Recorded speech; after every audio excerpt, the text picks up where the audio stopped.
New York, big city of dreams. New York, big city of dreams.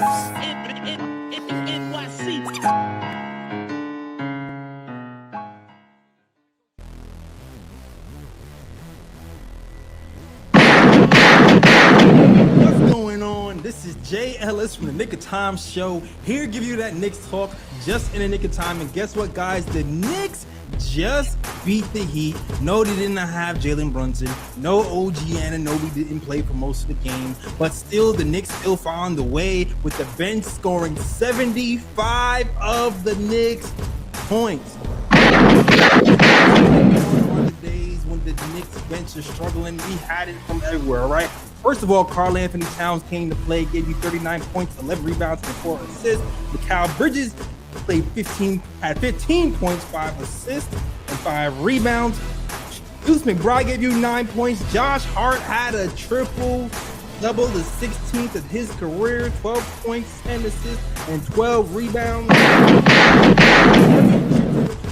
points, 5 rebounds, and 3 assists. And my man, Dante Shamet Wow gives you 36 points, 2 rebounds, 3 assists, was a plus 15 on the night, 63% from the field, 50% from 3.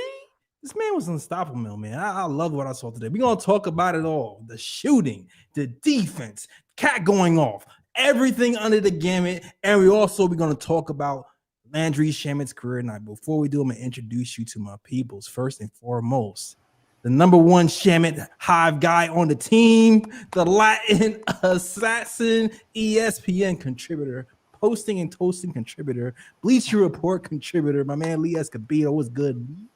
Brother Jay, great to be here. 2 quick points. Number one, hosting's a hell of a job. I hope you had a great birthday while you were gone. I tried to hold down the fort one of the times. Ryan did twice. It is not easy trying to juggle your own thoughts with other people's thoughts and have a coherent show. My hat is off to you, brother. You do a hell of a job every game doing these post games because it is not easy. Point number 2, Landry Shamet, let's go!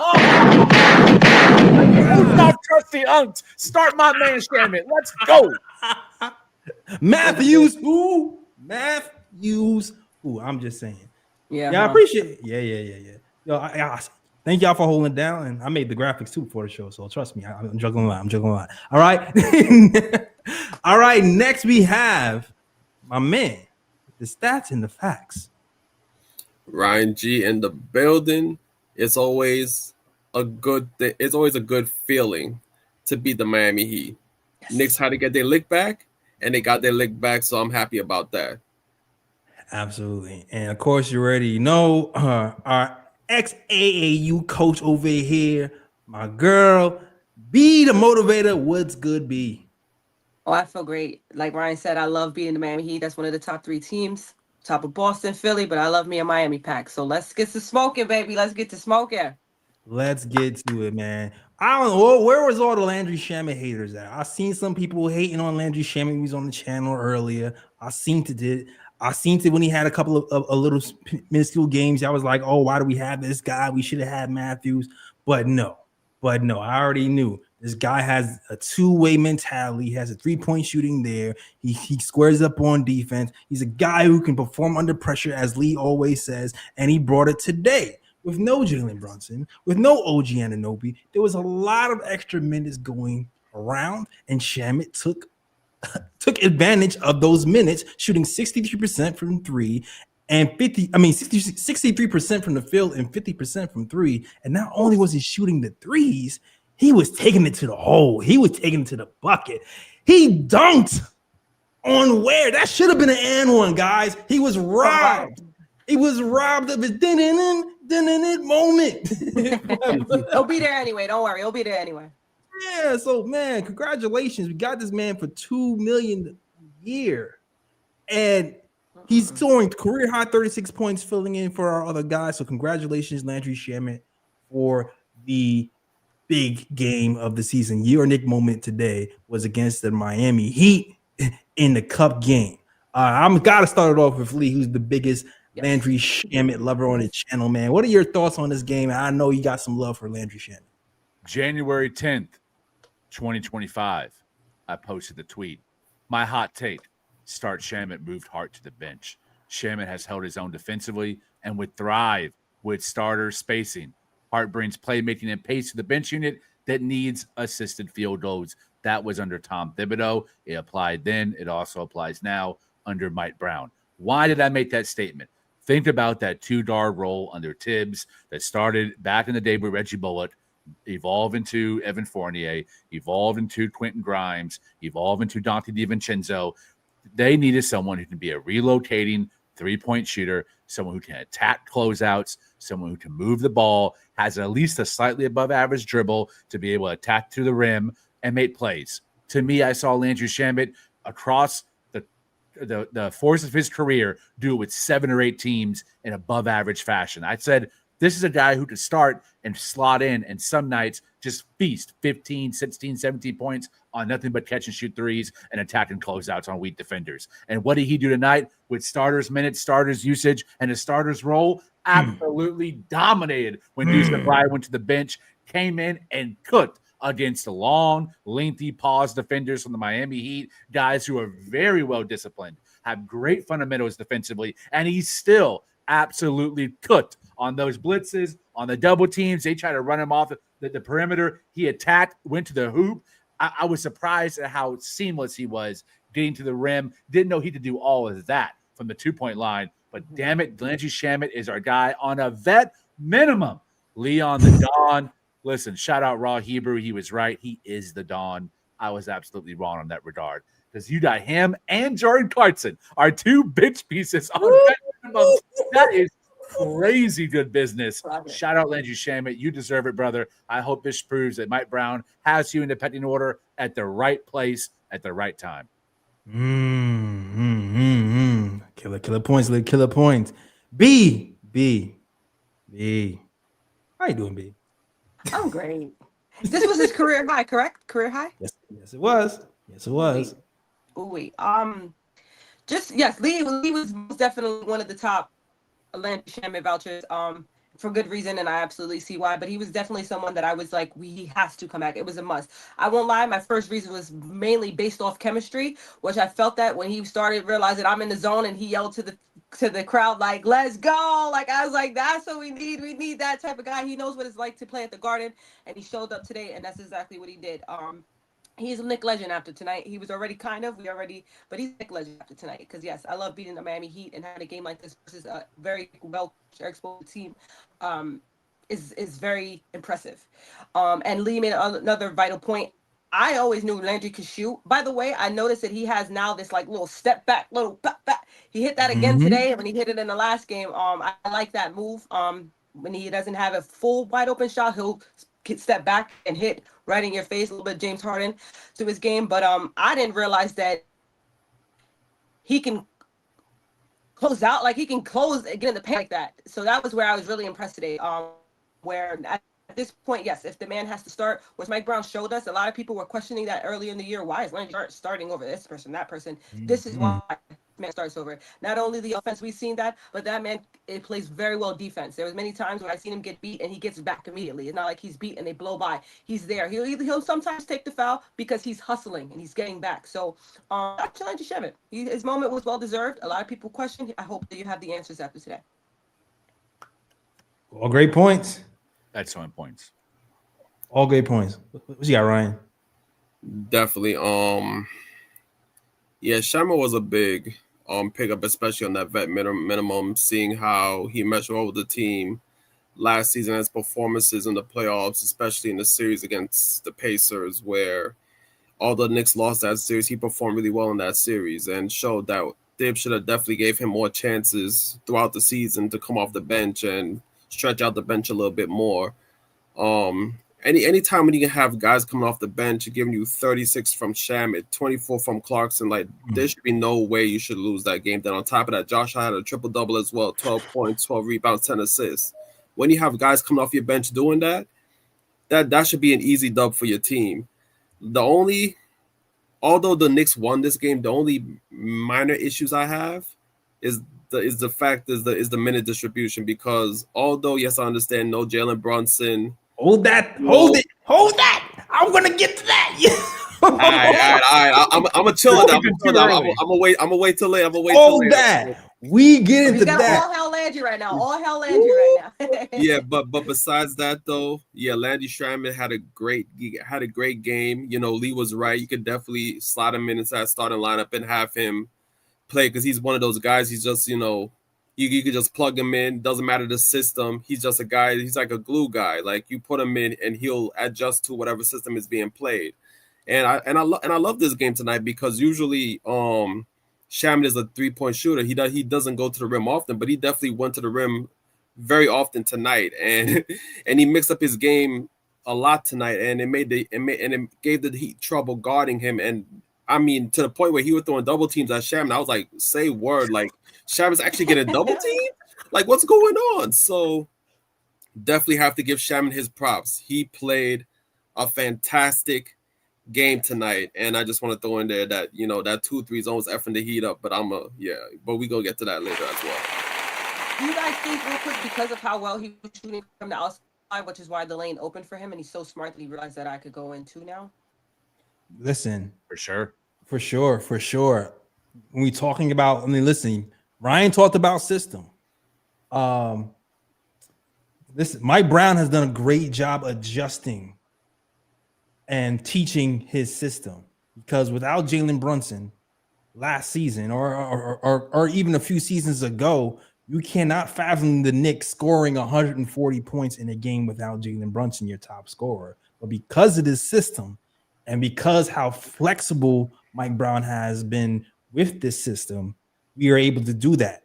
And it kind of starts off with the way we move, we cut, the passes we have, and the 5-out system, the game that Karl-Anthony Towns has, and the way we just generate threes in general. We generate a lot of threes, all right? I mean, listen, percentage-wise, the three-point percentage is up a little bit this season, on 1% up, but really the big number is 43.4 three-pointers attempted this season versus 34 last season, a stark difference from last season because of the system that Mike Brown is running. And I think one of the biggest things that we're seeing this season, outside of the passing, is that 5-out system. A lot of the times we see Karl-Anthony Towns above the break, which means the lanes is wide open. You talked about Landry Shamet getting into the hole. Karl-Anthony Towns is creating a lot of attention. They double teamed him in that second half because he was cooking them so much in the first half. And what happens then? We got wide open three.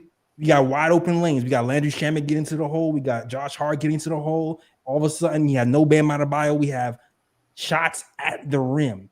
Things that we wasn't even getting last year a lot. We were getting a lot this year because we have 5-out system, because we have a better offensive system in general. Exactly. So I want to move on to some Cat and talk about Cat too, because Karl-Anthony Towns had a great game. So Ryan G, I'll let you start. Oh, you don't want to talk about Cat? Who don't love to talk about Cat? Actually, you know what, B? Let me look. I feel like B be the Cat cheerleader here. I'll let you rock around. What are your thoughts on Cat? I've been so impressed with Cat the last few games, not just this game. Shout out to Minnesota for prepping him for moments like this. He's been a number one guy in his life before. This is nothing new for him. So I wasn't so concerned about him having to be that when Jalen's out. My whole thing was always the supporting cast, which we showed that today. So I'm glad that they helped him, because that's the same thing that happens with Jalen. You need a supporting cast, and Cat has been a great Robin to him. But if Cat needs to be Batman, people forget that he can be Batman. Amazing game. I love the fact that he's not settling for the threes, because we know he has the threes. I believe he hit about 6 or 7 tonight. We know he can shoot. He's one of the best big man shooters, if not the. Get in that paint. You are Karl-Anthony Towns. And he's in that paint giving these big men a problem, because shout out to Ware. He is no slouch down there. Ware is a very, very good young man. He will continue to be a great center in this league as long as he stays healthy. So it's no slouch down there. A little bit younger, so Karl is a little bit more experienced, but that's what I've noticed lately with Karl in his latest matchups, is experience does matter. Of course, talent and your game, of course, but experience matters. Take care of these young boys and show them. I'm Karl-Anthony Towns, and he took where to work today. There was nothing that you can do with Karl-Anthony Towns when he decides to play in and out.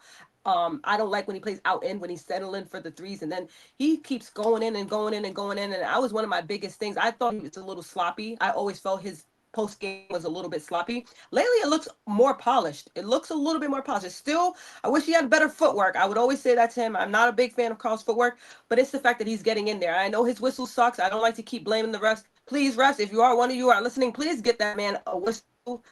If he gets a whistle, I think that he is trouble. But I think they're starting to realize that because he's consistent. He's being consistent now, getting in the paint. I believe in order for him to get it, though, he has to sell it a little more. It's a part of the business, you know. Got to sell a little more, but I like the aggressiveness.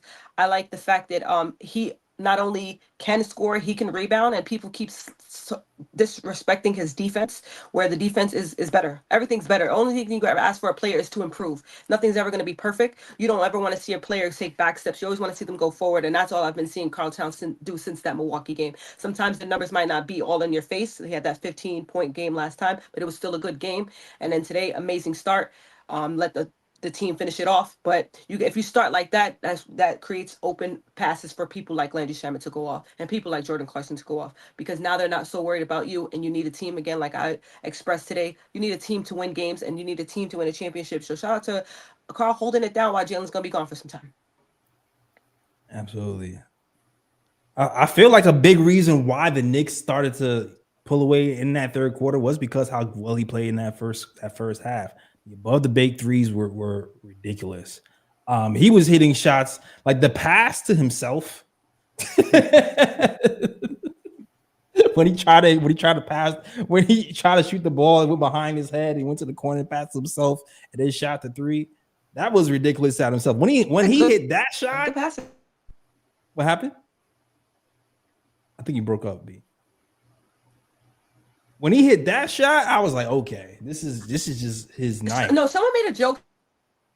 Someone said when you pass the ball, you can assist.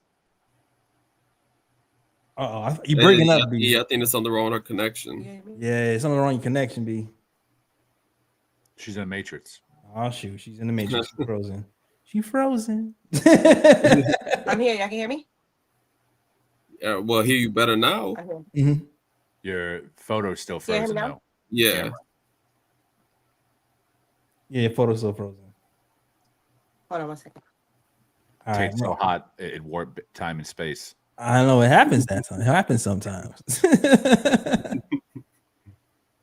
All right, you know what? Can you hear me?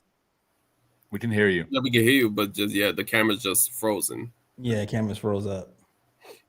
I don't know how to fix that. Do I leave and come back, guys? I'm sorry if I'm messing you up today. That's fine. Yeah, leave and come back. Leave and come back. We'll go to Lee. I'll be back. All right. Pass me the rock. All right. Some of the things I really loved about Karl-Anthony Towns is the way that Mike Brown has utilized him. He has utilized him in some of the same ways that Tom Thibodeau did, and in some very, very different ways as well. I thought Tom Thibodeau really tried to force Towns into the pick and roll as the roller last year, and that got him a lot of turnovers, and it got him a lot of really aggressive offensive fouls. Tonight, 0 turnovers. And one of the reasons for that is instead of having him as a roll man, he plants him in that elbow and he lets him go to work as a playmaker. 4 assists, 0 turnovers. He's able to find cutters when he's stationary. He doesn't tend to make those mistakes where his size and his strength and power kind of overwhelm himself, where the referees are calling the offensive foul or the charge on him, where he's just stationary. It's hard to call that when your feet aren't moving. And it lets him to really use his height and his wingspan to find those cutters or find shooters coming off of that pistol action. Another thing that Matt Brown has been running tremendously for both Jordan Clarkson and Landry Shamet, especially this game. He's able to find them with those handoffs and nice passes to the perimeter.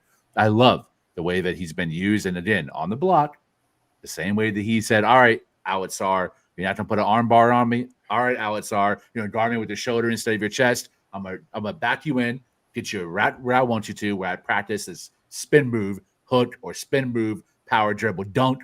It's unguardable.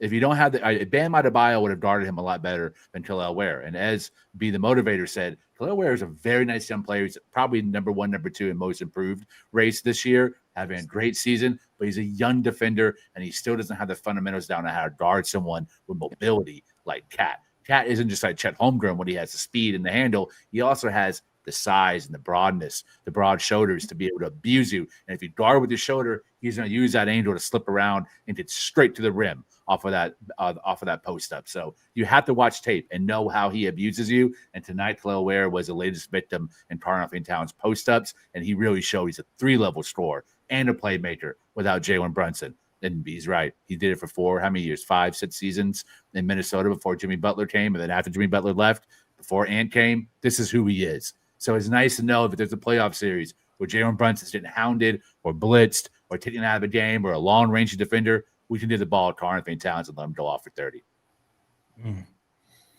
Yeah, definitely. I'm gonna jump in right quick because my food is at the door, so I'm just gonna get my thoughts right quick about Cat and go pick up my food. First and foremost, the predicate calling Yabusele Yabba-Dabba-Doo is just crazy. That's number 1. Number 2. Shout out the predicate. Yeah, Cat had an amazing game tonight because, of course, with Brunson being out, you're gonna need somebody that's gonna replace Brunson's scoring, and that's what Cat did out the gate. He was on fire.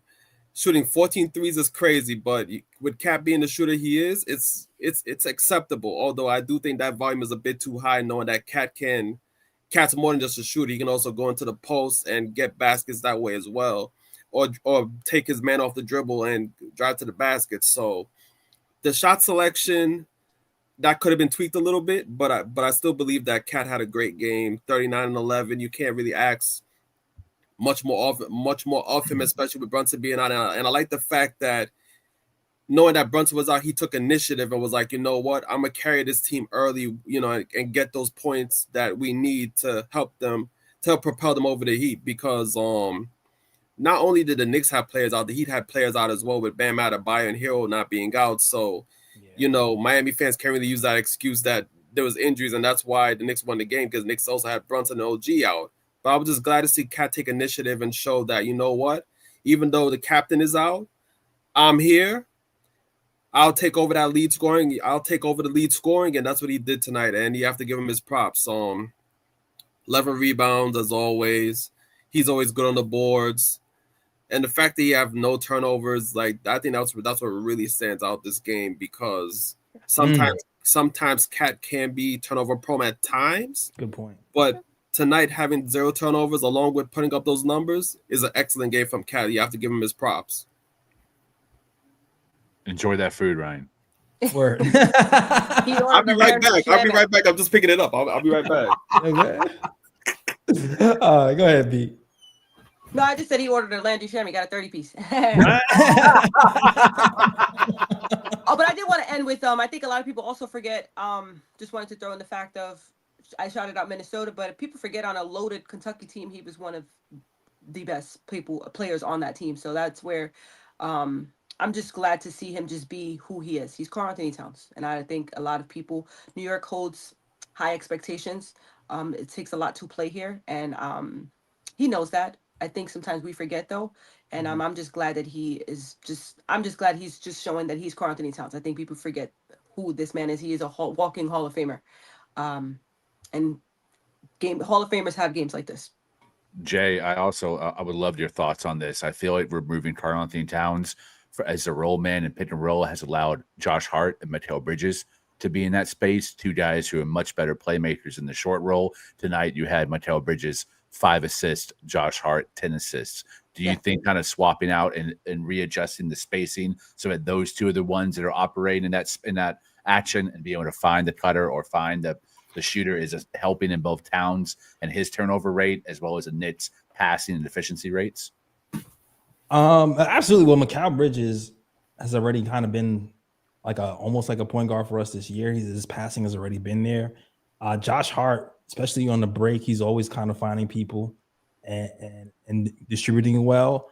But I definitely agree. I feel like we kind of use him as a pick and pop guy and a roll guy at the same time. So, and I think you made a great observation earlier, Lee, where a lot of his passes were kind of like on the block or on the elbow. And so he did limit his turnovers, but I definitely agree. The way he was used this game really helped his turnovers be very low. And also, too, the fact that we didn't have Bam today really helped him because I feel like Bam really frustrated Cat before. A lot of times he doesn't just get his turnovers passing, but I feel like he gets a lot of his turnovers trying to be on the block and trying to overexert himself in the post because, like B said, he doesn't have his footwork perfect all the time. He just ends up trying to use brute strength, and he gets into foul trouble. Today, we didn't see that. He was able to control his body, control his strength, and overpower people easily. And like you said, he limited his turnovers. So I definitely agree that the way that we're using these guys today has definitely helped Karl-Anthony Towns not have the turnovers that we've seen from before, for sure. Great take. Yeah, for sure.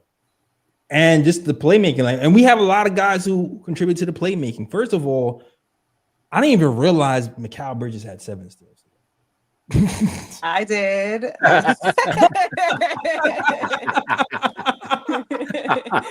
just kidding. Of course you did. Yeah, I just saw. Go ahead. No, I was just saying 7 steals is crazy though. 7 steals is absolutely insane, especially because I felt like Mikal had like an up and down game. Yeah, with his shooting, I felt like he missed a lot at the rim. But the passing lanes, he played the passing lanes very well today. Got us in transition a lot, and I guess that's a lot where a lot of those 7 steals came from.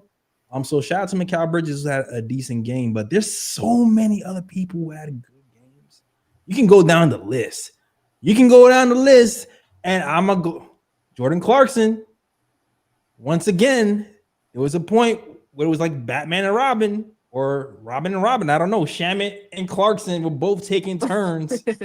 I saw your face. Shamet and Clarkson both taking turns, kind of 1-2 punching the Heat in that third quarter. Matter of fact, that third quarter was a pivotal run for the Knicks when we had the bench, Josh Hart, Jordan Clarkson, Mikal Bridges, Shamet, and Mitchell Robinson kind of running away with the game. At one point, there was a 10-0 run, and it was all done with defense. It was all done with leaks, running in transition. And I felt like those guys had synergy, man. Those guys had a lot of synergy. So you have to shout out Mikal Bridges. You have to shout out Jordan Clarkson, who also, it seems like he just found his groove.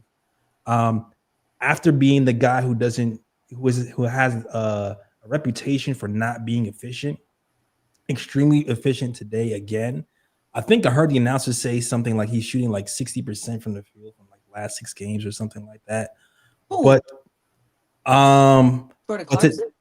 yeah. But correct me if I'm wrong, but today he shot 46% from the field, 50% from 3, and 9-11 from the free throw line. And sometimes even when I did not like the shot, he seems to still make it. He just still seems to make it. And it's just like, it's crazy what a difference makes of being on a good team, because when you're a shot creator on a bad team and all the attention is on you, you can't get away with a lot of stuff he gets away with. But now you got Karl-Anthony Towns here. We have guys who can put the ball in the bucket. So he's attacking the shifted defense a lot of the times, and he's looking pretty good doing it. So great game for the bench. Jordan Clarkson, Landry Shamet, Mitchell Robinson, and Josh Hart. I don't know if you guys want to have anything to add to that. Yeah, I do want to say a couple things about Jordan Clarkson right quick, because me too. Here's the thing with Jordan Clarkson, because a lot of times when people watch his game, they complain about the shot selection. But sometimes I feel like with good teams, you need at least one player with irrational confidence, and that's what Jordan Clarkson has. He has irrational confidence because this man will throw up anything. Yeah.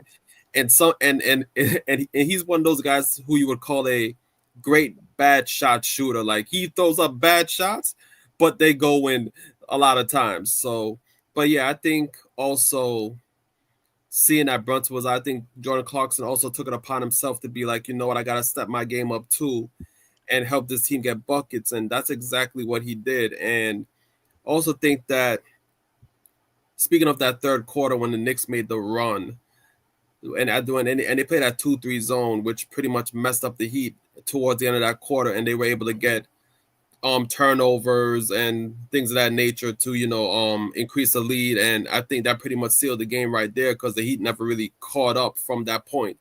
They may have cut into the lead, but the Knicks kept pouring it on after that. But yeah, Jordan Clarkson was definitely pivotal to the game tonight.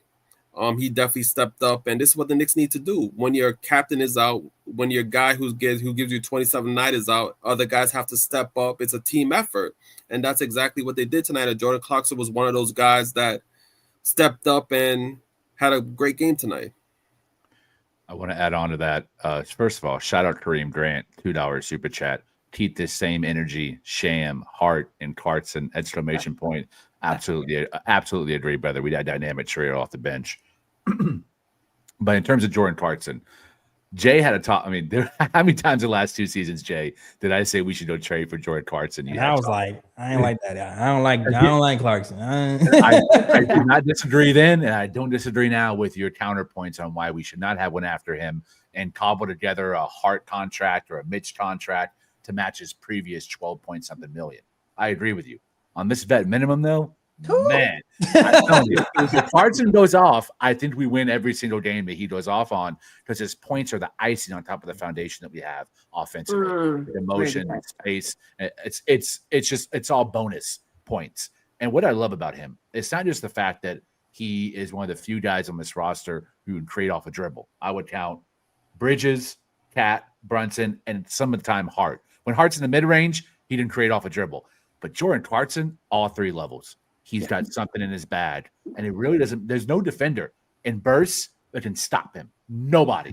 He's a microwave Jalen Brunson. Jalen Brunson do it all the time. Clarkson do it for like 15 minutes. He's unstoppable when he's on a heater. And one of the things I love the most about him, we finally have a tertiary ball handler.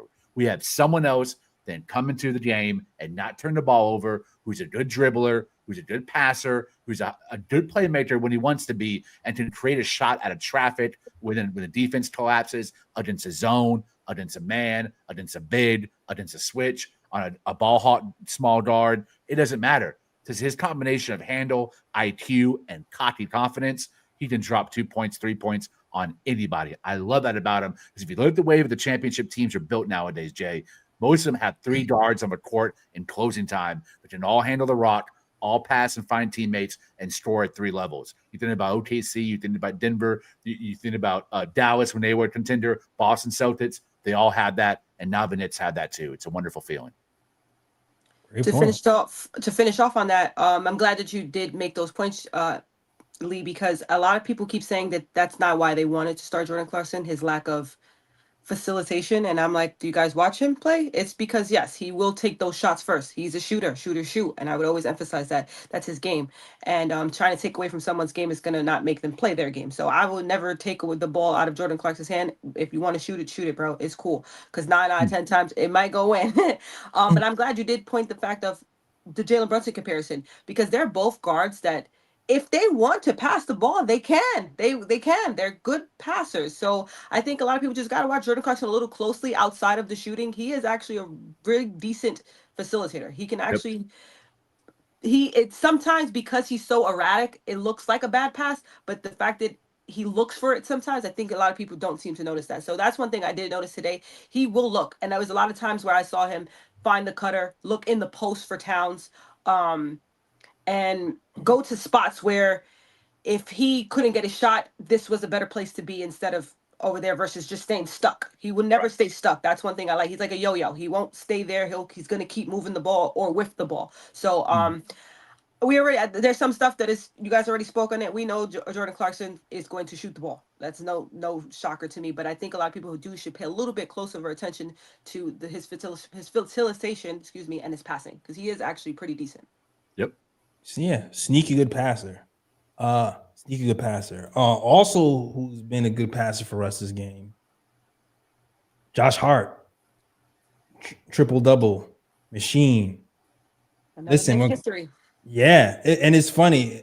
With Karl-Anthony Towns on the floor, you can get to the rim. You don't have to look for that secondary defender, and he can shoot those fadeaways uncontested if he beats his man.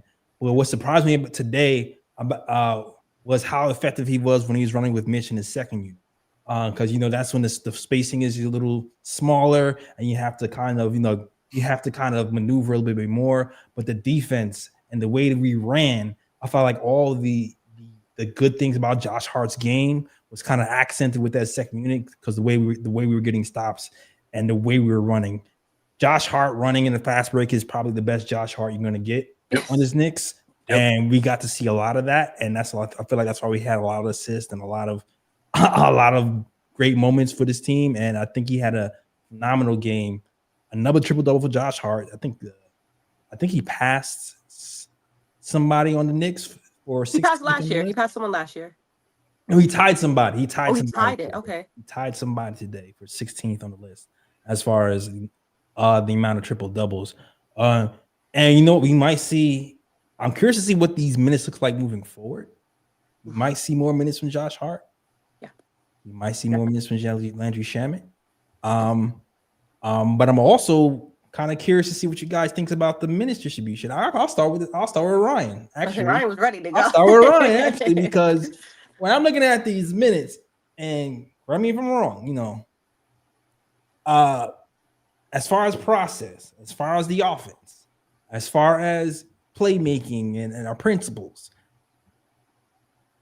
Mike Brown has done a tremendous job kind of like growing this offense and giving us a different look. But as far as rotations, it reminds me of somebody. I'm not going to lie. It reminds me of somebody. Who's that somebody, Jay? What's his name? He reminds me of somebody who rhymes with bomb. Bum Bibido. Hey. I'm just kidding. Ryan. I'm talking to Ryan. Ryan, I looked at a portion of the game and I was like, things that make you go, is Mike Brown going with a 7-man rotation right now? What are you thinking, Ryan? Yeah, so correct me if I'm not mistaken. Was it one of the reasons why the Knicks wanted to move on from Tom Thibodeau was because they felt like Tom Thibodeau should have stretched out his bench a bit more and play his guys on the bench a bit more, as opposed to sticking to like a 7-8-man rotation? Correct me if I'm wrong. Wasn't that one of the reasons why they let Thibs go? That was one. So now Mike Brown comes in and, okay, for example, Karl-Anthony Towns, 38 minutes. Mikal Bridges, 42 minutes. Shamet off the bench, 37 minutes. Hart, 33 minutes. Clarkson, 33 minutes. I don't really have an issue with Hart and Clarkson playing 33 minutes because of Brunson being out, OG being out, and their roles increasing a bit within the whole scheme of things. But Bridges playing 42 minutes. Here's my issue with Bridges playing 42 minutes. Towns playing 38 minutes because, and I'm going to get into this more. You have to check out my rant that's going to be coming out this weekend, because I'm going to get into this a little bit deeper. But yes, I understand with OG being out, Bridges is going to have to play a bit more minutes because with the OG being out, Bridges is pretty much the only like legit wing the Knicks have at that wing spot who's a starter and in the rotation. But here's the thing, though. I do think at some point you do have to try to give Diawara minutes, and you have to try to give Dadier some minutes. I will explain why with my rant. Just check that over the weekend why I said that. But I think in this game specifically, I don't think it's of importance right now, with this being the 12th game of the season for the Knicks, for Mike Brown to go to a 7-8-man rotation to try to win a game. If this was the playoffs, I would think differently, because I'm like, these are must-win games. Like, you have to do what you can to win the game. But with this being only the 12th game of the season, I don't see an issue with playing Diawara minutes. I don't see an issue with playing Dadier minutes and let them get their feet wet out there and perform, because if you're thinking long term and you're thinking playoffs, I think you have to think beyond the 9.5-man rotation that he has right now. You have to think beyond that because you don't know the matchups in the playoffs where you might need a bit more size in a matchup. And if you have these guys on the bench not giving them any type of minutes, especially when a game calls for them to get minutes, what you're gonna expect? You're gonna expect to throw them in the playoffs? Say for example, things go against the Knicks and the Knicks have to make a change. You're gonna throw these guys in there with no playing time in the regular season in the playoffs when it means something. So I think in games like this where you have Brunson out, OG out, you have to give these guys some minutes and have them and let them get their feet wet. Let them make their mistakes early in the season and let them grow. Because I'm telling you, I look at the bigger picture, I look at some of these potential matchups in the playoffs. The Knicks might need a bit more size in some of these matchups. And if things go if things go not according to plan, I think it's good to get these guys ready to play some minutes. So the minute distribution, I was not a fan of. Because I do think you have guys on the bench that you can play and help them to get their feet wet. But at the end of the game, I guess the Knicks won, so you can't really complain much. But I still think that you have to give these guys some minutes because they might be needed in the playoffs, especially if things go astray. Because we saw last season with the Pacers, when things got tough, that's when Thibs finally decided, like, okay, let me give Shamet some minutes. Let me give DeLon Wright some minutes. Luckily, those guys are veterans, so those guys are ready. Those guys know how to stay ready throughout the season, even if they're not getting a lot of playing time during the season. But these guys are young. Allow them to grow a bit. Give them some minutes. Let them get their feet wet. Let them make mistakes early so that if they're needed in the playoffs, they got all of that out the way already. So that's my 2 cents about it. I wasn't a fan of the minute distribution for it being the 12th game of the season. I mean, listen, I don't disagree with you. I don't disagree with you. I like that we won the game. It's one of those things where if we have another game coming up, right? Like OG Anunoby goes down, and we're like, damn, what are we doing? We got Mikal Bridges playing 42 minutes. Mikal Bridges, like you said, he's essentially the only wing out there, but he's also kind of playing guard for us as well. He's also kind of playing 2 roles. So it's like, all right, we need to. I don't think that's sustainable long term. So I do agree with you. I want to see what happens next game because this is one of those things where knowing that OG is not going to be here, he's definitely going to have to come into the next game. I feel like mentally preparing his other players to get some minutes, and hopefully that's the direction he goes. And we're going to see what happens. I don't know if anybody else has anything else to add. I actually do. I'm actually not against it right now for the sole fact that recently in a press conference, Mike Brown stated that he realized that one of his adjustments is to have people out there a little bit longer because he realized when he makes the quick substitutions that he takes them out of their groove. And I think that's what his sole purpose is right now, get people in their groove. And I can understand why he didn't want to lose to Miami again this year. We already lost to them early on. And this is a team that we have to beat. We have to beat them. We have to have the confidence against teams like Miami. So I can see as a coach mindset, as I've been in that position before, where I'm not thinking about long term. I'm thinking about right now. And right now, I want to beat the Miami Heat. And these are the people that I know is going to do so. And that's how I looked at today's game. I didn't realize the lack of rotations for the sole fact that individually there was a lot of great performances in whoever done whatever. But I think to me, to be a little bit to defend Mike Brown, I think it was the fact that he wants to get who he is going to be playing throughout the year and in the playoffs and in the long run to finally get them in a groove. Because there has been times where Jordan Clarkson started very rusty for us. Mitch is still kind of getting into his feel of playing more. I think he still plays about 16, 18 minutes. He doesn't play over 20 minutes. Landry Shamet is going to have to play because OG is out. Miles McBride is going to have to step up with Brunson down. So I think he's just trying to get those guys and then not take another L against the Miami Heat. On top of that, we don't have a back-to-back. We get to take a break after today. So I don't think he was thinking so much about development. And I think that's the biggest issue with us this year. we're so used to not developing. We're not a very developing franchise. We're always in a win now moment, despite whatever roster we have, even if we're playing. You guys saw the lineups throughout these years. We're always in win now mode, and it's very rare that we are very patient, which is why we make the trades for the RJ Barretts, the Quickleys, the Kevin Knoxes even. We get rid of these people really fast for the so fact we're not ready. We don't care to develop. And I don't know why some people seem to forget that in every season that we go to, especially in a season where we're actually finally real contenders, not just, oh, we're Knick fans and we actually are real contenders. So I could see how sometimes the coach is like, not right now. And that's why, again, earlier, I was big on getting rid of these players. Just go get them.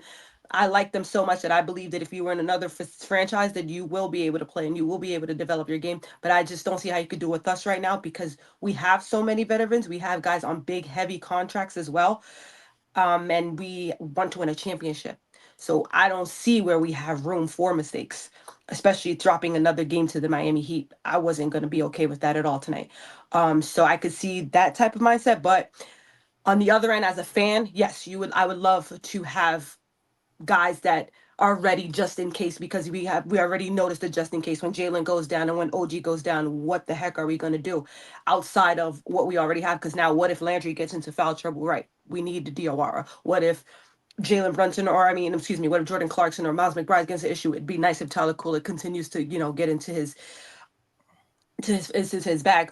So that as a fan, yes, but as a coach, and as a business, I can see why we're not always in development or in the development position. Hot damn, this is an unbelievable conversation. Wait, Lee, can I just step in right quick? Yeah, go ahead. Just a little bit rebuttal. Like, I do understand what B is saying that, Mike Brown want to get guys into the groove, and maybe that's why he played them a bit more minutes. Now, I'm not saying that when everybody's healthy, you try to fit them in because it's tough. Like, when Brunson's healthy, OG is healthy, you have a legit 9-10 man rotation. It's hard to really fit those guys in and give them minutes.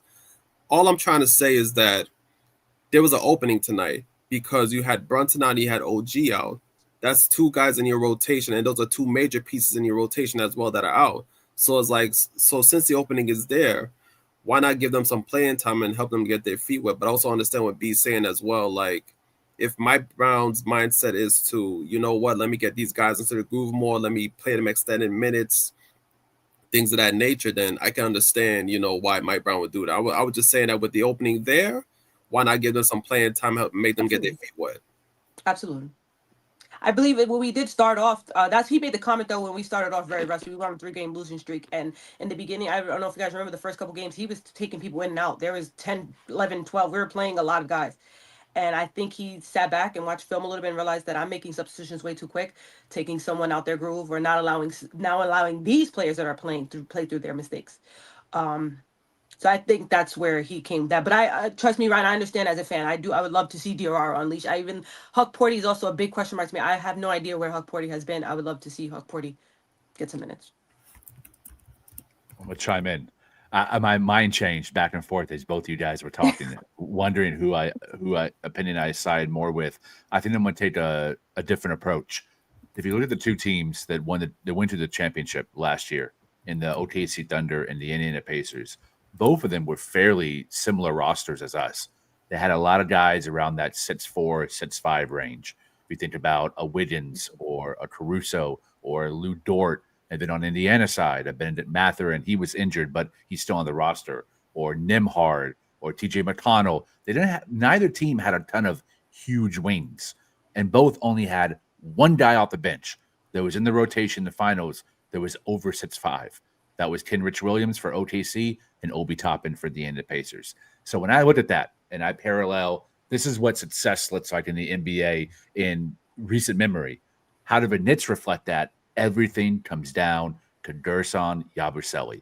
Can you get your big ass into shape? Because you are a one guy off the bench who is over 6'5".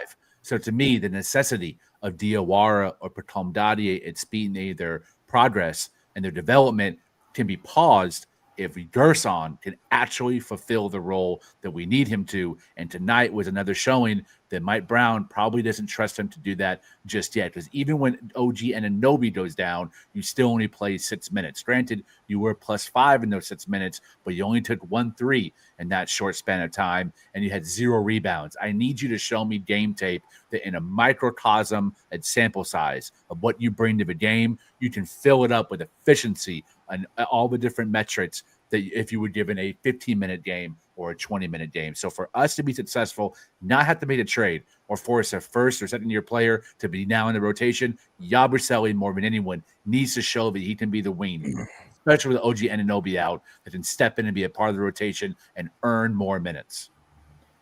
That's a great point. Great point. Yeah, I like Lee's take. It is a good point. I agree with the Yabusele take, but I also still feel like, I still feel like if you add Yabusele, if you add Yabba Dabba Doo, right, to this rotation, that's still like 8 men. So I still feel like that's only 8-man rotation. How many minutes did Miles play today? Miles played 29 minutes.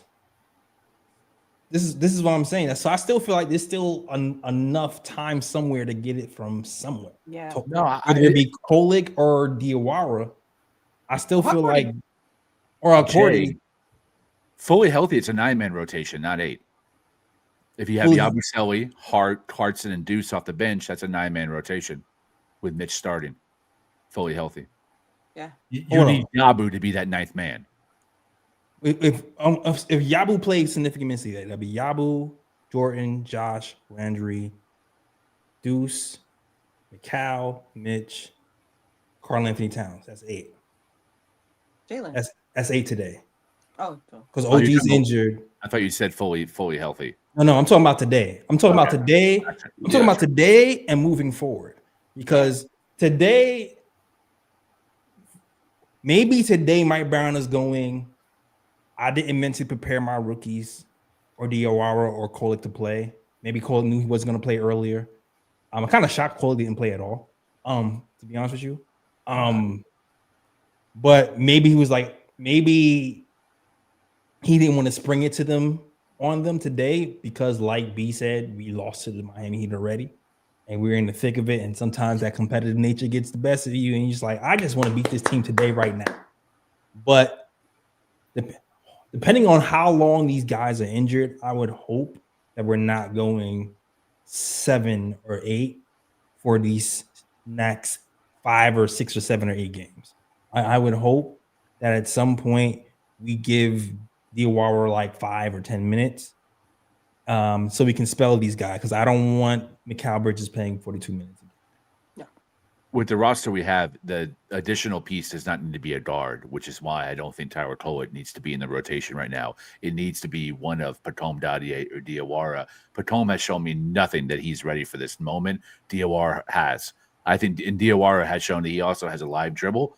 He can play defense, he can spot up for 3, and he can attack the basket. Those are all the simple little fundamentals you need for a 5-10 minute spot minutes off the bench. So to me, it needs to come from the wing, and I think Diawara is the best candidate.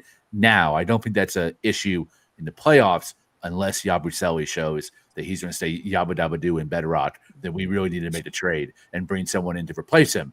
I was super high on getting him, but he has not shown me that he can perform on either end of the ball significantly with the type of shape that he's in at this point in time. It's a long season, but it does not look good.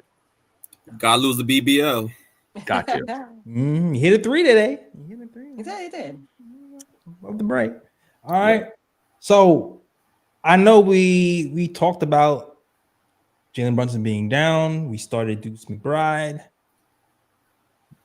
Lee said he's not shocked that Tyler Kolick didn't get any minutes. I'm kind of shocked. I thought he was at least going to get 10 minutes. I'm not going to hold you. How do you guys feel about the prospect of trading for a point guard when it gets down to February? Are we on the trade for a point guard train? Do you still feel, or you feel like we're fine on point guards? I think we're fine. The thing is, the Knicks have multiple ball handlers on the team that can take over that point guard spot. It doesn't even have to be. It doesn't even have to be one guy running the point. every possession. It could be point guard by committee. You can have Mikal Bridges running point at times. You can have Jordan Clarkson running point at times. You can have McBride running point at times. It could be shared. So it's like, from that standpoint, I feel like a point guard isn't really a necessary need at the moment. I think Knicks can, even with Brunson being out, I think that point guard role can be shared within the team that can help keep them afloat until Brunson gets back. Agreed. Agreed. I mean, Mikal's been the point guard, half court. Katz has actually been, like you said, Lee, he's been like a playmaking hub on the elbow, on the low block. We had Josh Hart, who's kind of been our point guard in the fast break. So he just kind of just divvy up the responsibilities depending on where you are on the floor. That's the way I've seen the Knicks kind of run things today. So I definitely agree with you guys. I think we're fine on point guard for now. We keep talking about later because it's important as a contender you do so and be prepared for that. And I think a lot of people forget the key pieces to what you need in the playoffs, and you need a big man in the playoffs. And there was one point in this game where Karl needed a break and Mitch was in foul trouble, and it was Yabusele, Hart, Mikal, Jordan, and Josh Hart on the court. It was very, very couple minutes. It was like, and I think Mike Brown was like, whoa. Get back in there. It was maybe like 2 or 3 possessions, but I wrote it down because I was like, why is that a lineup? And again, with not playing Huck Porty, I'm wondering why not? And if you don't trust this person, then you need to make a move to get a backup center, because Mitch and Karl Towns are foul prone. They get into foul troubles and injury prone as well. And you're going to need people to back them up. And I think, like you guys keep saying, I believe in Diawara. We have OG and Mikal. We have wings as Landry Shamet. Our wings are covered. We're cooking with the wings. Our point guards, like you said, shout out to Mikal. I did tweet that as well today. I think Mikal can run the point. We have people like Jordan Clarkson who can handle the rock. I'm not a big fan of Miles McBride playing the point, but if we have someone coming over like a Mikal to play, Miles McBride can play next to him. Yeah. We have Jalen Brunson. We have even Tyler Kolek if it all comes down to it. We don't have another big man that it seems to be trusted, because you guys are even saying Yabusele's not really coming through, because there's even guys, I understand there's undersized guys that it'd be nice, but he's not even playing like a big undersized guy. He's playing like just a pile of laundry. Like he's just there like a blob. Like and I don't want to be too harsh on, because I'm still a Yabusele fan. I'm not fully convinced on trading him just yet, because again, you guys, my biggest thing is you can't really tell me that somebody is not playing well when they're playing 6 minutes, then 13 minutes, then 5 minutes, then 0, then 11. That's hard for somebody to get into a groove. And I think Mike Brown is trying to figure out, how can I play him right now? So while you're trying to figure that out, it'd be nice if when we do make a decision, to get another big man, because there are going to be people like a Steven Adams that are going to be key factors for other. There are going to be people like Wembanyama. There are going to be players like who else are these other big men? Nicole, the Jokers. There's a lot of great big men in this league that, outside of Mitch and outside of Towns, we're going to need someone else to step up. Not only in just rebounds and things like that, but height, just solely height. So I would love for us to see you go get another big man. I'm not necessarily worried about the wings. I'm not necessarily worried about the point guard. I'm not shocked that Tyler Kolek didn't play today, because when Miles and Jordan was on the court again, Mikal showed that he can be a point guard. Someone even made a comment to me today that he did it in Brooklyn. I apologize. I did not watch Mikal in Brooklyn. I do not watch any Brooklyn Nets games. That is I don't know what he did in Brooklyn. I feel like the period didn't count. If he played in Brooklyn, that doesn't count. But I'm just kidding. But yes, they said that he did do it in Brooklyn. He did a pretty good job. So I don't think the guard thing is that much of a worry. On top of that, we realize Jalen will be back soon. It's not going to be something in the long run. And I think also I don't want to use the word, but it's nice for us to deal with Jalen Brunson being down, because I think Mike Brown understands that there's certain things that we cannot do. And the reason I feel the biggest issue to talk about that injury is because, again, Jalen Brunson went into Superman mode. And he had to drive so many times to the basket to get a foul, to get this, to get that. And a little guard like that can't always keep pounding the ball inside. I can't emphasize that enough. Can he do it? Yes. But should he do it? No. That's where we get the Derrick Rose, the Kyrie Irvings, the Steph Currys even. They can't keep getting in there and putting their bodies into like that. So, and why? Because no one else was stepping up. So I think they now understand we have to step up, which was a great game like that. We didn't have Jalen Brunson, and we can step up. We can do it. We can do a good job without Jalen Brunson. So I think we take a little bit off of captain's thing by keeping everybody that we do have. And if we're going to make any changes, it's just getting the big man. Remember I said this in the beginning of the season. I was like, I feel like we need another big man. Yes. I don't know why he doesn't truck Huckport either, but yeah, even my man Trey High, even my man Trey. Yeah, Davis, yeah. Like, that man stuck in the gym. I don't know if he's shooting up those times when I see him in like street clothes though. I don't know if he's like healthy or. I mean, he's a two-way, right? He's on two-way contract, yeah.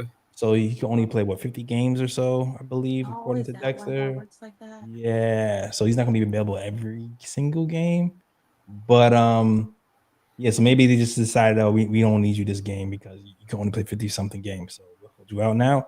But I mean, learn something new every day. I did not know that, Chad. Yeah, so maybe it'd be cool to break him open, break the glass, and have him play him because I still feel like he plays pretty good defense and can push around some of the bigger players.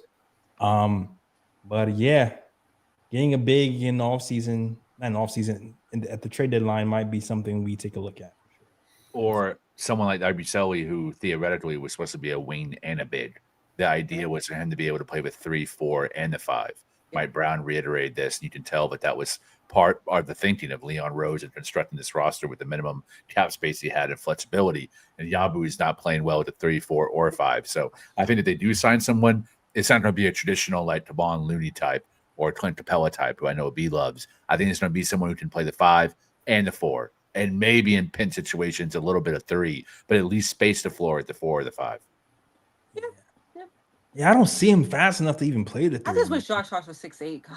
Yeah, that's really what it is, yo. Josh Hart, yeah. 6'8". So it's he like plays it though. Shout out Josh. Yeah, it's like he's affected certain games, and in certain games you really see it. It depends on the game. Like the Orlando game, you can see if he you'll see when he plays Orlando, you see when he plays certain teams like that. Short. It matters, yeah. Right.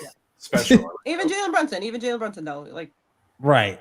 Exactly. But that's your point guard playing point guard. It's different when it's your shooting guard playing wing. You know what I mean? So it's a bit different. It's a bit different. Again, I told you there's somebody in Houston who's a little unhappy. We'll talk about it. Wait, what's the what is it gonna take to get him though? That's the thing. I trust Leon. In Leon, I trust. Just know that. I think he's making what, like 9 million, 10 million? We can get you money in New York. 9 million, 10 million. Who's on this? That's 9 million. It would take more than Patome and Kolek combined. That's for damn sure. Yeah. I don't know if we can. It would take Yabu. Well, yabba dabba do. Honestly, I don't even know if Houston would go for that, because if that man can't stay in shape in New York, he definitely not stay in shape in Houston. Oh, yeah, definitely not. I think Houston would certainly want Deuce and Bride, so we can have a point guard who plays defense back in that trade. So now you have to start asking yourself, are you willing to trade Deuce? No. Yeah. I'm not either. Why not? I mean, we're not gonna have that conversation on this show. I mean, if McBride goes the other way, you're gonna have to start trusting Kolek. The thing is, we have to pay McBride at some point, and we can't pay him. So if we're not gonna pay him, we're gonna have something in return. We'd have to pay Tari too, though, because Tari's a free agent after this season. I'm gonna find somebody else. Everybody getting paid, yo. Mitch getting paid. Tari getting paid. Yes, we are paying Mitch Robinson. Mitch Robinson's getting paid. Definitely got to pay Mitch, even if it means getting rid of Josh. You have to. You said it, I didn't. And shout out to Mitchell Robinson, man. I didn't even talk about Mitchell Robinson. We didn't even talk about, oh God. Because I mean, there wasn't a lot to talk about, but there was a lot. It's like, he had like a 50-50 game. He had like a 75-25 game. True. It was just that 25 was really impactful. Yeah. It was like he stank for like 3 quarters, and then 1 quarter he just went ape, finished the game with 10 rebounds, and he was like a big reason why we started to turn the game around that 3rd quarter. But it's like he still ended up with a -5 because of how bad he played in those first few quarters, getting into foul trouble. But that 1 quarter where he just went Super Saiyan Mitch and stopped fouling, then it was all good again. But like, he's a big reason why he won the game. Yeah. But it was almost a reason why we lost in the beginning, but it's a big reason why we started to win in the end. Oh man. And in general, man, last thing I want to mention, because I think we talked about everything we could. Shoot, I don't even know. Does anybody want to even come up and talk? I know you might want to leave because I know you got family stuff. But offensive rebounds have really saved us, man. They have saved us time and time and time again. We've been winning a lot of games that we shouldn't have. Well, actually, I'm not going to say that. We've been winning a lot of games because of our offensive rebounding, not necessarily because of our shooting. We're not really. It's funny. When I'm looking at our stats, we're not really a good field goal percentage team, but we're on the top of the league as far as field goal attempts. I think we're top 3 as far as field goal attempts, and a lot of that has to do with our offensive rebounding, even without Mitch. And today was a big today. It really stood out, especially against a team who's a bottom feeder when it comes to rebounding. So shout out to Mitch and the team who the offensive rebounding really kept us in the game in the first quarter, and it put the nail in their coffin in the third quarter. Knicks are top 7. I need to check that. I think they're a top 3 or 7 offensive rebounding team and a top 7 rebounding team. I'll check it again. But shout out to the Knicks. Yeah, I think the combining Tom Thibodeau's ideology of the offensive crashing the offensive glass with hoisting up 53 threes today and shooting at 40% clip, that has made us unstoppable. I wouldn't say that it's like it's any way a weakness or an anomaly. I think it's part of what makes us an extremely dangerous team, and that offensive rebounding identity has been since Tom Thibodeau took over. He's instilled that, led by Mitchell Robinson and then Josh Hart. So I no team can match up with us with those two combined elements. And if you think about it, that's kind of how championships are run. Our second chance opportunities and now 3-point shots in the modern era. Mitchell Robinson on the downside. Listen, Miami Heat, they're a funky team. Like Eric Spoelstra, I have a hard time kind of comprehending everything he's doing because there's so much strategy being implemented, and he switches up a defense and the offense constantly. Also noticed, I think I counted like 15 ball screens in total in the entire game. Like we ran more ball screens in like half a quarter than they did throughout the entire game. They just keep it flat. They keep the offense flat and spaced, and they relentlessly drive to the hoop. And then when they drive, 2 guys are cutting, or one guy is cutting and the other one is relocating to a 3-point line. So it's everyone knows where everyone's at all times, and they switch between running the offense through Fontacheco, or I don't know if I pronounced that right, or Jaquez, or then when Bam's there, Bam's running it. They don't really have a traditional point guard. Right? Mitchell's there as more of like additional pass, the pass to the pass. But he ain't orchestrating anything.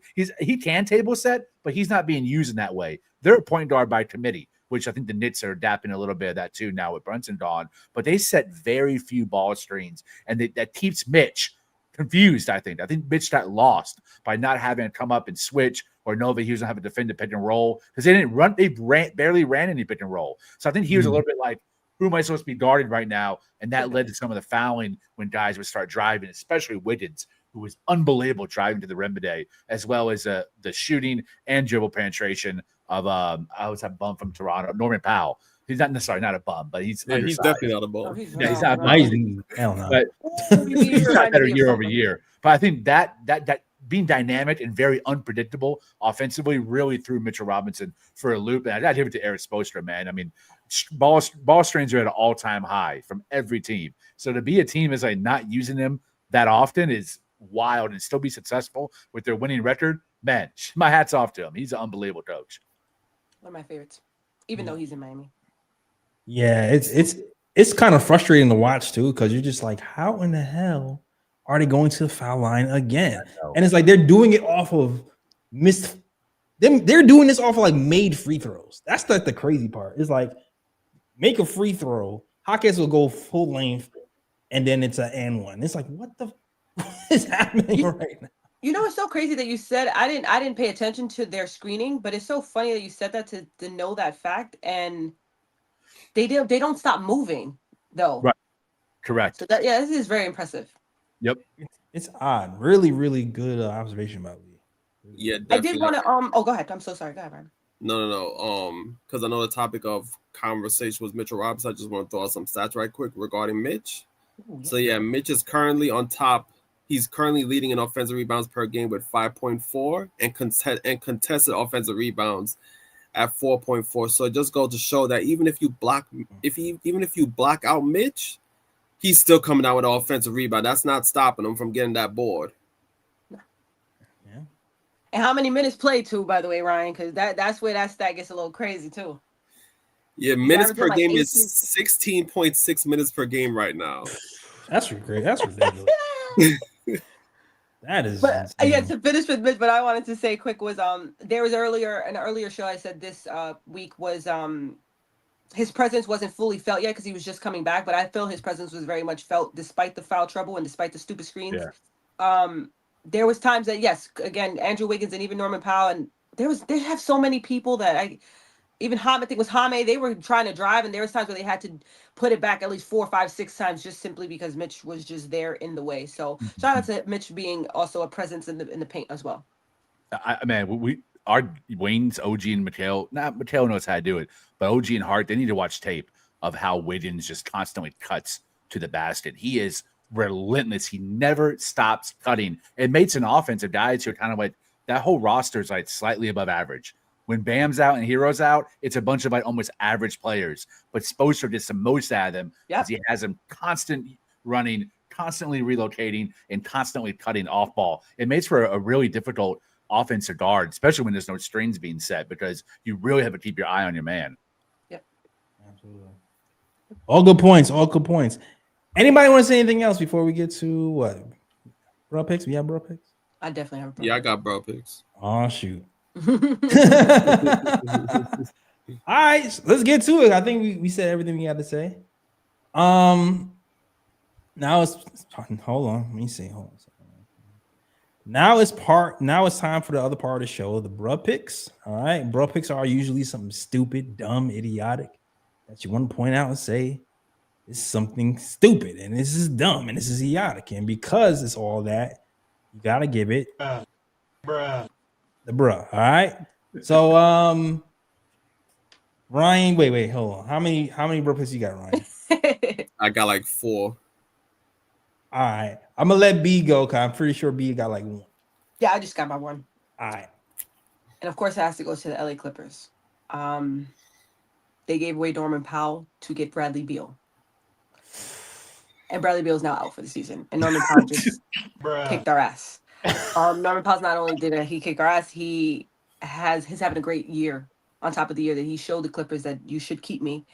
I just think that's unbelievable. And shout out to the people who wanted Bradley Beal on our team. I continuously kept saying, why? What does Bradley Beal do for us that Landry Shamet can't do? That Jordan Clarkson can't do. So just the LA Clippers. I made a little joke though, but I think the Nets and the Clippers should just give the Lakers and the Knicks their boroughs, and they should just go out and do their own things. Go to San Diego, go to New Jersey, just get out of these places because there's just no sense in any reason why you're taking up anything in these cities. But yes, LA Clippers, I think that's a travesty of what's going on over there at this time. Yeah, that was, oh my God, that was driving me crazy. When people wanted to trade for Bradley Beal, I was like, for what? For what? Like, we're gonna give up assets for and I do want to. I'm always good for this too, Lee. I gotta put it on wax. I do apologize. I think there was a time we were having a conversation this summer about. I don't remember who I said he was better than. He is not better than anybody. He's not even better than. He's not even better than Jordan Clarkson right now at this time. So yeah, no. That's right, B. You're having a conversation about like starting. If he could start over someone, I forget who it was, but my apologies for that. I only debate with people who are worth debating with. So, B, you're someone I debate with almost every day. So your takes are always well appreciated and well informed. Hey, we can't all shoot 100%. Right? I have a bro pick. I have one before. She's going to shoot. I got one bro pick before Ryan goes. My bro pick's the Brooklyn Nets, man. Holy hell. A 1-11 record can barely break 100 points. I believe they're the worst offense in the entire NBA. It's close between them and the Dallas Bum Mavericks. But the drafting, You had 5 first-round picks, and you draft like it's 1955. What is up with the player profile of the dudes that you're bringing to the court? It's like everyone has a severe disadvantage. It's either like someone can't shoot worth a damn, someone can't pass worth a damn, no one can defend worth a damn, and it's absolute proof that Michael Porter Jr. does not impact winning at all. Denver Nuggets won despite of him, not because of him. It is crazy that he's doing the Brooklyn Nets, putting up career high, and they're still bottom of the barrel. My God, that team, I think there's no team with a worse future than the Brooklyn Nets. It's real. Them Clippers, right. Nets, they're young players to have 5 first-round picks, and it's a whiff on all of them, based on where they were picked and drafted. Absolute embarrassment. Just fold that franchise and open one up in Las Vegas. There's no need for 2 teams in New York when one is historic and storied like the Knicks, and the other one is a Brooklyn paint jobs. What a joke. Brooklyn. You already know my motto. F them picks, F them picks, F them picks. Yeah. Go ahead. Go on.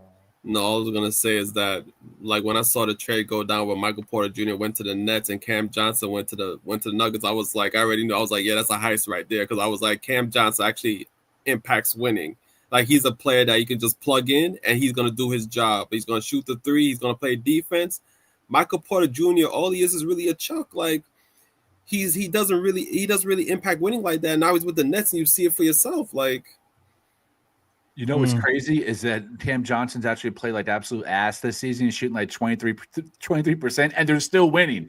They're still winning because he still impacts winning. He's a team player. It's unbelievable how bad Michael Porter Jr. is on and off the court.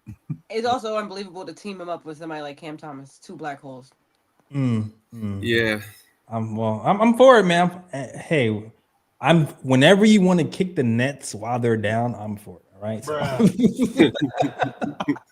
You already know I hold grudges. I remember when the Nets came here and they had Jay-Z and they had the blueprints of success, and they were trying to troll us and put the cornball billboard right across the MSG, and then all the Nets fans was all hyped because it got KD and Kyrie, only for that to implode years later and get 5 picks and be hyped about that, for only that to be bad years later too. It's like, here's the thing about tanking and trusting the process.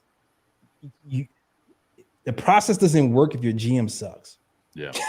It doesn't matter if you have 200 picks. All right. GM?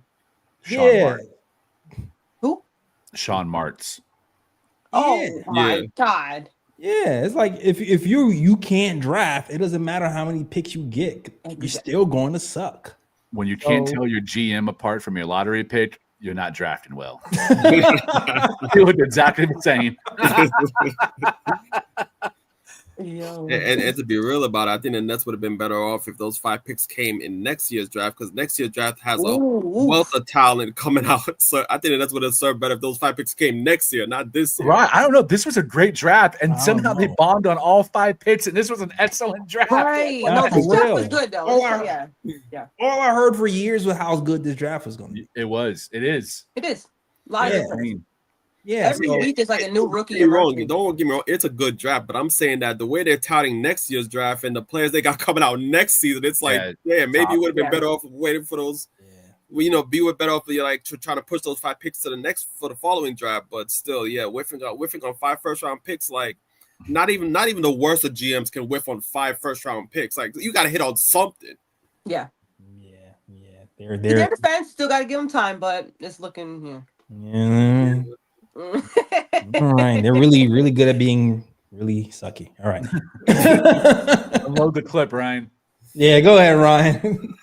Well, my broad pick definitely have to do a Lee's broad pick, because I saw a crazy stat earlier that said the Nets, the Pacers, and the Wizards are combined 3 of 32 this season. Oh my God. Which is crazy. Wow. Now, I don't care about the Wizards because I don't really hold no dislike of the Wizards, but the Nets and the Pacers, it brings joy in my heart seeing how terrible they are this season. So for those 2 teams, I am more than happy to see them struggle.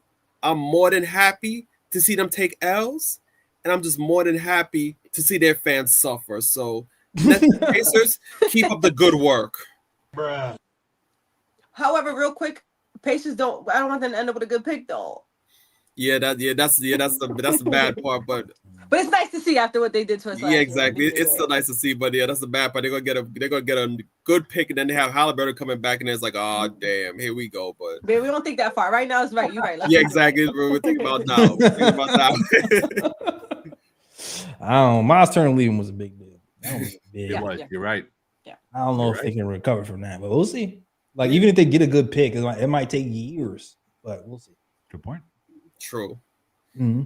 My next broad pick goes to the Clippers and Nuggets game because a fan ran into the court, and I'm just tired of seeing this crap. Like, come on, man. Like, and then on top of that, this dude tried to talk to Bruce Brown. Bruce Brown was just waving him off like, yo, man, get the hell out of here, man. Like, what the hell you doing here? Then finally the security caught him and finally dragged him off court. But I'm like, yo, I'm tired of these fans just interrupting the game. It's not even like it was like a pause in the game. Like, the Nuggets were bringing the ball up the court, and then this fan just runs onto the damn court. Like, why are you interrupting the game while it's in play? Like, come on, man, stop doing that stupid stuff. I'm tired of seeing it. Yeah. Bruh. That's the goal. All right. My next bro pick goes to Pods on the Warriors. I'm not even going to try to pronounce his last name because his last name is crazy. I'm not even going to try to pronounce it. But there was a play in the Warriors and Spurs game where he was going to the basket and he had a wide open lane. But here comes Wemby trailing behind him. And then this dude gets stuck under the basket with Wemby guarding him. And he's trying to find an opening like, can I find any of my teammates to pass the ball to? Is there any way I can get the shot up? And my guy just ends up traveling, and it's the Wemby. It's the Wemby effect. Because it's like, dog, you had a wide open lane to the basket. Wemby caught up to you, and you couldn't do nothing with it. Damn, yo. Seeing Wemby in your dreams. That's one. Oh, man. And my last bug pick goes to Under Armour because Curry breaks his contract with you, and he decides to go and build his own brand. And then the following day, my man is pictured in Nikes. He just threw all the Under Armours in the trash. And he's like, you know what? I'm gonna wear Nike. I'm gonna wear Kobe's today. Like, what the hell? Like, F Under Armour. I'm building my own brand. I'm going to Nike. F this. Bruh. You know why he didn't do a Nike before and why he signed with Under Armour? Yeah. I think I don't remember the story though. The equity? No. Do you know, Ryan? I probably know. I just don't recall right now. It's because the person that was in charge at Nike when they did the presentation called him Steph Curry and said Steph Curry, and that person was Nico Harrison. Damn. Broad pick. That's a broad pick. Full circle. I do remember that now. I remember that now. Oh, boy. Nico. Change the title of Bruh Pick to Nico Pick. Ooh, the ultimate, bro. Oh, man. I do remember hearing that. That's wild. Crazy. Damn. I kind of wanted to give a bro hit to Mikal Bridges. I'm sorry. Why? What he doing? It was just the breakaway. Was it the air ball or was it the missed dunk? The breakaway dunk that went off the back rim. Like, I'll talk about it with him. Yeah. He also airballed the three too. Relax. All right, Ryan. All right, we done.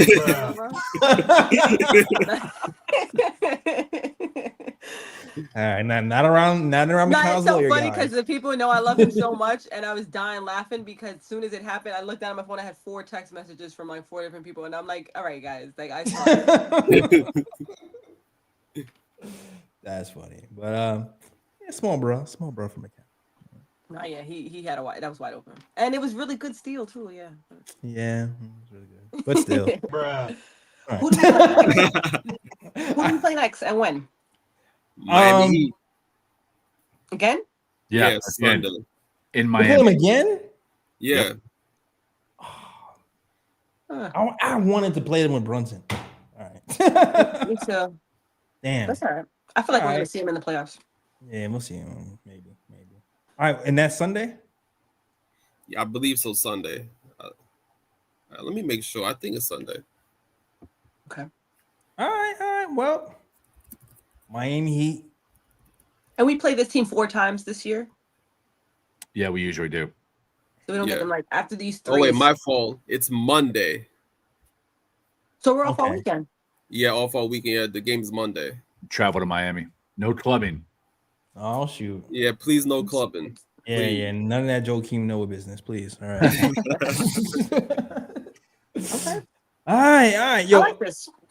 All right, yo, hold on. Is Jalen Brunson or is their podcast on like a run where they're just interviewing people Knicks fans hate?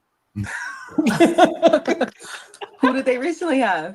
They just interviewed Joakim Noah. Oh, I like Joakim. Yeah, and before Joakim Noah, they interviewed Richard Jefferson. Yeah. I hate Richard Jefferson. But I like Joakim Noah not as a Knick. You're right. That's emphasized. I don't like Me too. Me too. Not as a Knick. Yeah. Yeah. When he was too lit. I understand that. So and I don't like Richard Jefferson as anything. So yeah. Exactly. Now if they interview Gilbert Arenas, I'm like, all right, cool. What's going on?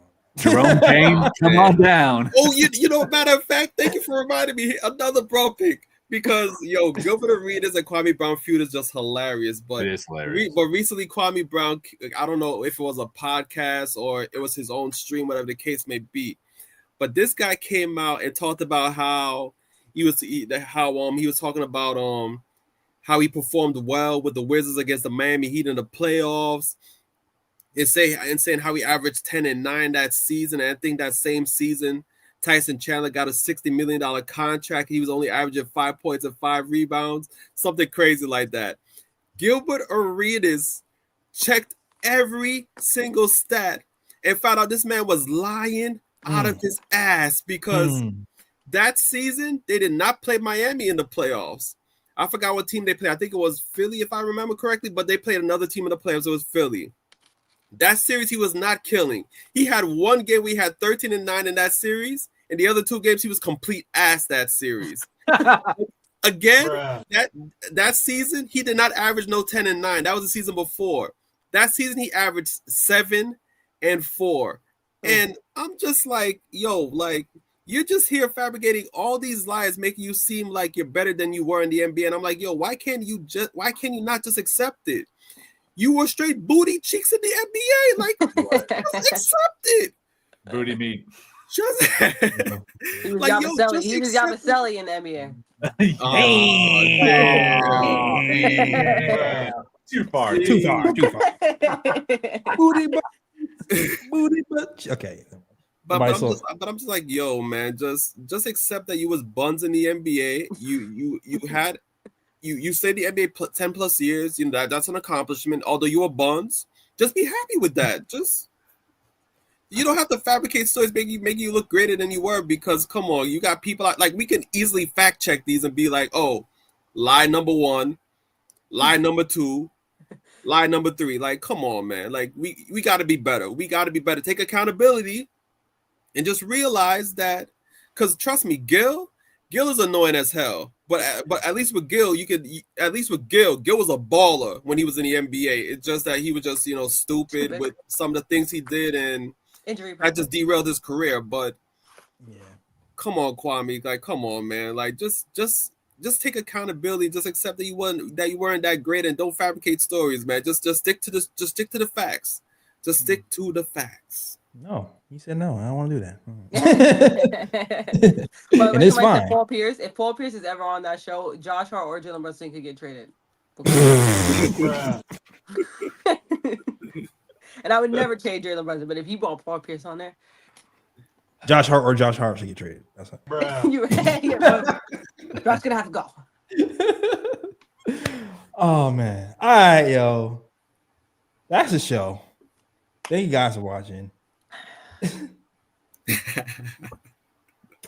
Seth Rogen, I cannot. No, that's a new one. I did a lot of Jewish people for some reason, but I never done Seth Rogen. Shout out Seth Rogen is hilarious. I'm not stoned yet, but I will be. That Miami pack is loudly just Yo, I party in Miami. It is top 3 cities to party in for sure. It's lit. I can already see you in Miami. Bro, I was a mess. I was a sloppy mess. No doubt.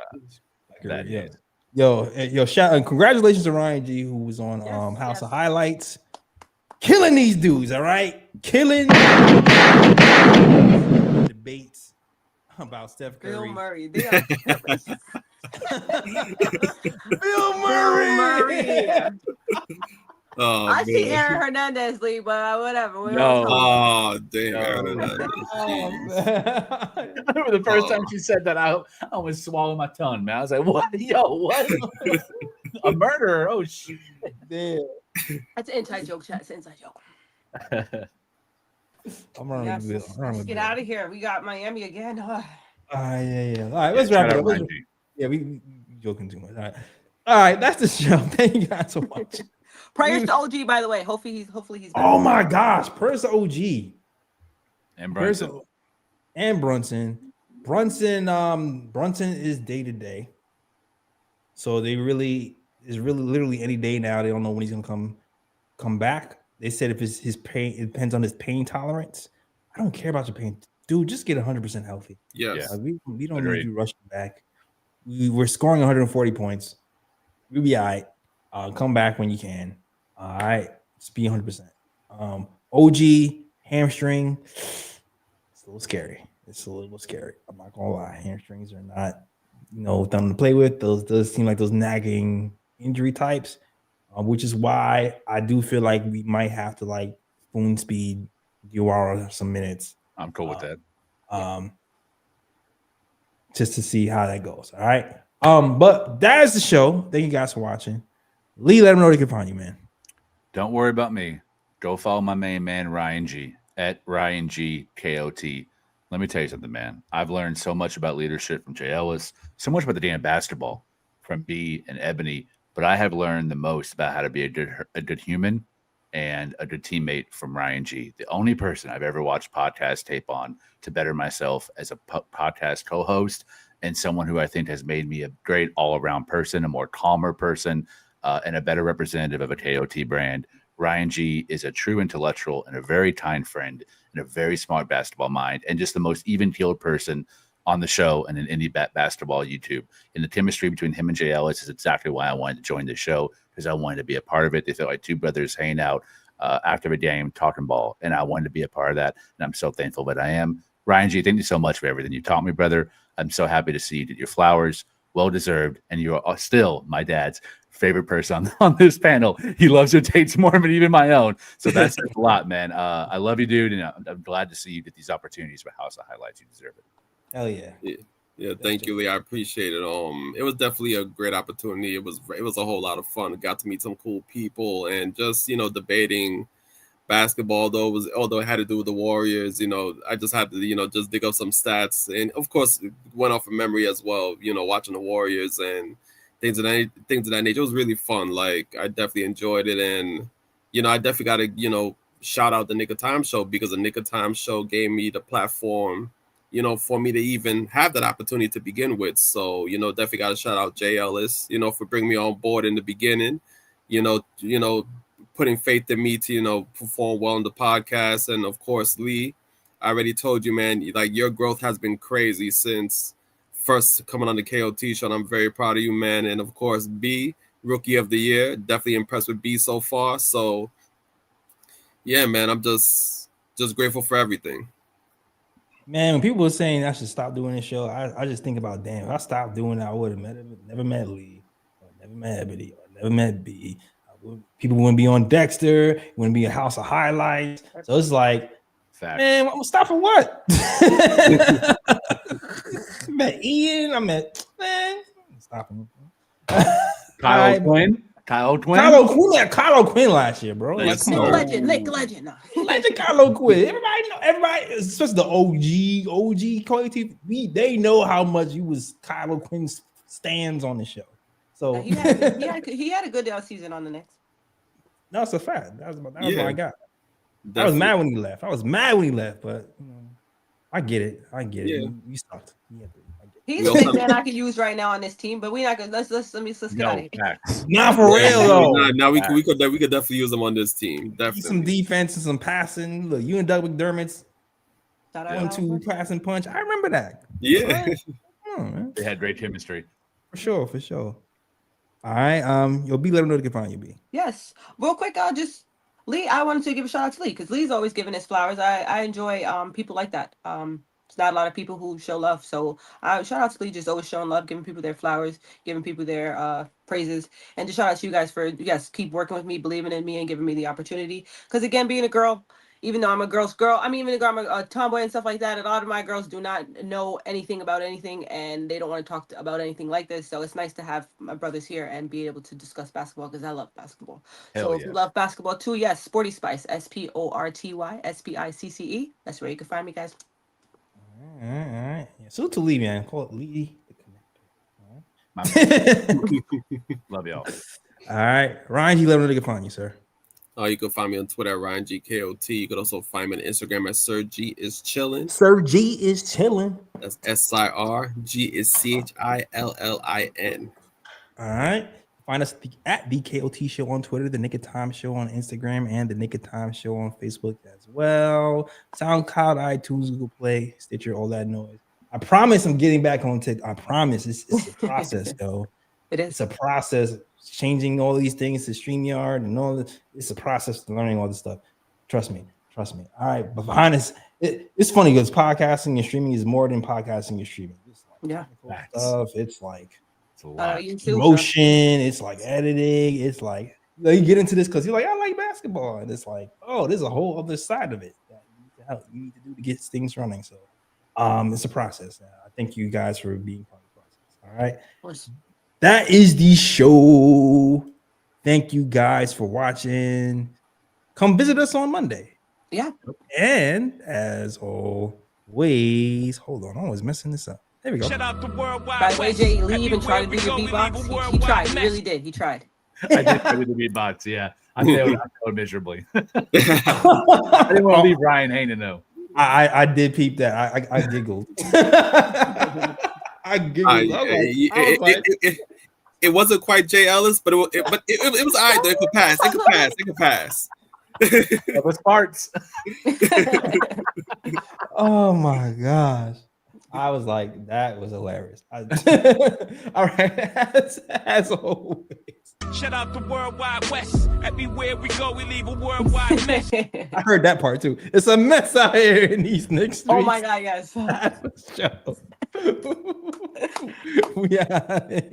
Peace out, guys. See you Monday. New York, big city of dreams. New York, big city of dreams. NYC.